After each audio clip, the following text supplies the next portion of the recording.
So even though legendary monster truck Gravedigger added another world championship to its already huge collection, you could argue that the real MVP of the Monster Jam World Finals in Los Angeles last weekend were diggers of a slightly different sort. So for the uninitiated, Monster Jam is the world's premier monster truck competition series. Every year the series tours the country, hosting massive events that showcase world-class racing drivers pulling off insane jumps, flips, and other tricks to grab some hardware and hopefully be one of the 24 finalists at the annual World Finals event. And maybe the best way to think about these events from a logistics perspective is that they're essentially motocross events scaled up in a very big way. And as you probably know, motocross events require a lot of dirt work to sculpt the twists, turns, and jumps that make up one of those courses. So just imagine the amount of dirt you'd need to move not only a motorcycle, but a 12,000-pound truck into the air.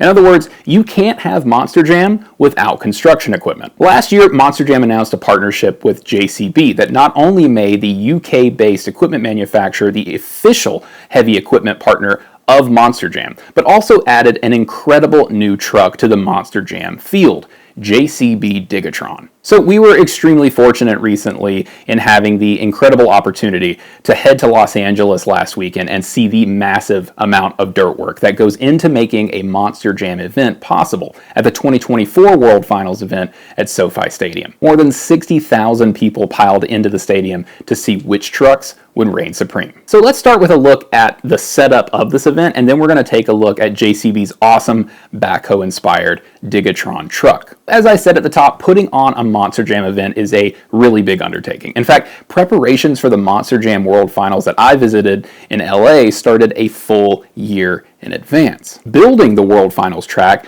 required 5,000 cubic yards of dirt that were brought in 2 years prior for a previous event and then stored in a massive holding area within the bowels of SoFi Stadium. And look, just in case you're wondering where they could hold that much dirt inside a stadium, not on the field, well, SoFi is not your typical field house. It is an absolutely massive structure that holds not only the stadium that hosts the NFL's LA Rams and Chargers, but a theater and concert venue, a park, and a whole lot more. It is several city blocks wide and long. It's an incredible structure to visit. Now, as essential to these events as the drivers themselves, the Monster Jam JCB Dirt Squad travels everywhere on tour with the racing series. And there are multiple JCB Dirt Squads working across the continent at any given time due to the fact that as many as 6 Monster Jam events can be happening at once. In fact, for this event, 6 different dirt squads came together because of all the work that had to go into this one event and getting it ready. Plus, the dirt squads have to do their work very quickly, very efficiently. For the Monster Jam World Finals in LA, the JCB Dirt Squad started installing the course on the Monday before the Saturday event, 5 days before. So let's talk a little bit about how the dirt crew actually builds these courses. They start the process by covering SoFi's turf playing surface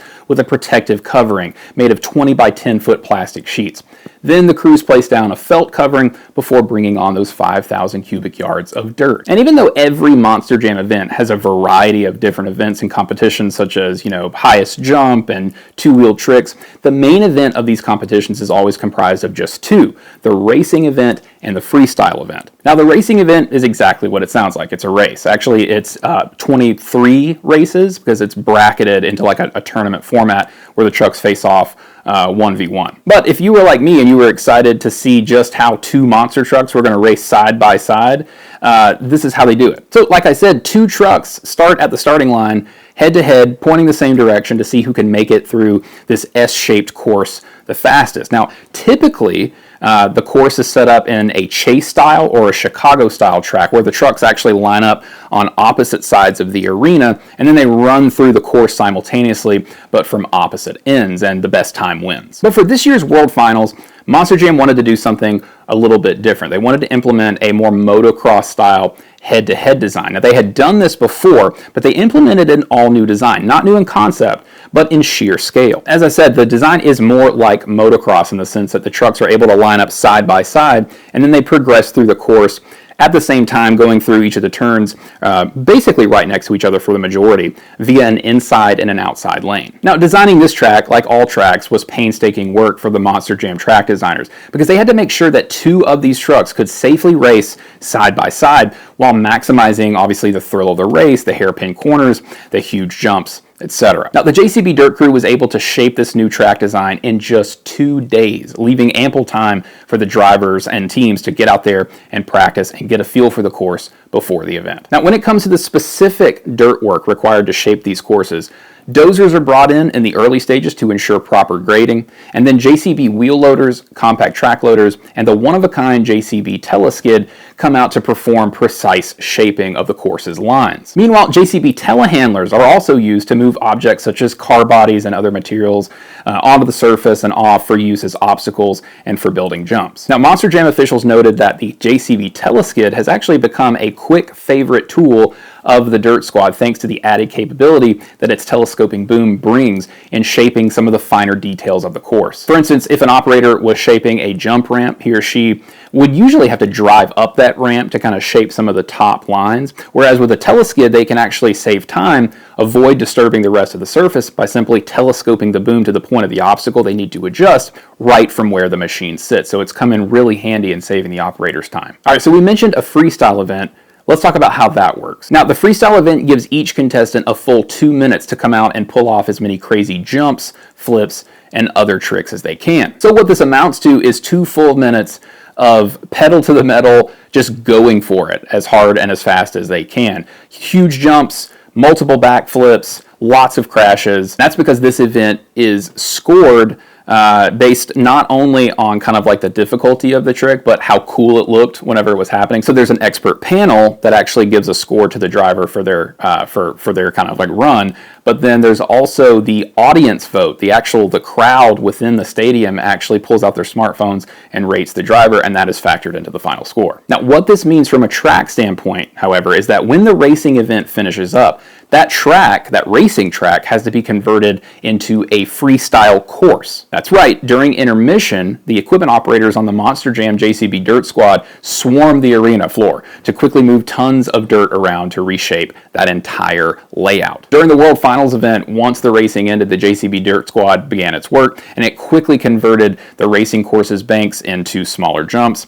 They towed in a school bus, and they even built a mini jump out of a group of small cars using a dirt berm. Now, the Dirt Squad was able to carry all of this out in about 45 minutes, and it was nothing short of impressive to watch. But JCB equipment also plays one more vital role to these Monster Jam events, saving the massive trucks once they've turtled over onto their backs following the attempt of a stunt. Now, if you've never been to a Monster Jam event before, as I was saying about the freestyle event, these drivers absolutely push their trucks to the limit. Now, that means that there are a lot of flips and tricks, but also a lot of crashes and a lot of trucks that end up with their wheels up in the air multiple times in a single day. In fact, crashing sometimes can be beneficial to the run if you're able to recover from the crash. In fact, some of the highest scores during that freestyle event over the weekend were because the trucks actually flipped, rolled, and then the driver was actually able to recover out of a roll or even from being still on their side by running those massive BKT tires around, which actually have treads on the wall of those giant tires, and they're actually able to get some grip to spin the truck back up. It's really cool to watch. But when these trucks can't recover, something has to be there to right them back onto their wheels, and sometimes they're even required to tow the wreckage back into the garage, and that something is a JCB 457 wheel loader. Now, after the dozens of truck crashes during the World Finals, 2 JCB 457 loaders always came to the rescue, pulling the trucks back onto their wheels via a tow line, ensuring within just a few minutes that a crashed truck was safely off the arena floor so that the next competitor could get out there and do their thing. Now, the last but certainly not least of the JCB vehicles involved in the Monster Jam World Finals over the weekend was one of the series' newest Monster Jam trucks, the JCB Digatron. Now, Digatron is driven by the 2023 Monster Jam World Finals racing champion, Tristan England, and it's styled like a backhoe from hell in honor of the JCB machine that started it all for the company. During the World Finals, England almost brought home Digatron's first World Championship in its first ever appearance at the event, but he fell just short in the final race of the evening to finish second place overall. All right, guys, that's going to do it for our inside look at the Monster Jam World Finals 2024 in Los Angeles. The World Finals was an amazing event to take in, especially considering all the extremely hard work that goes into making such a massive event possible. And it was also really cool to see the fact that JCB Digatron did so well and already has a big following with lots of the 60,000 fans that attended the event actually sporting Team Digatron jerseys. Thank you guys so much for watching. If you liked this video, found it informative in any kind of way, please do us a favor and hit that like button below and subscribe so that you don't miss any of our construction equipment content. Also, do us a favor and visit us at our website, compactequip.com. Thank you guys so much for watching. We always appreciate the time. We'll see you in the next one.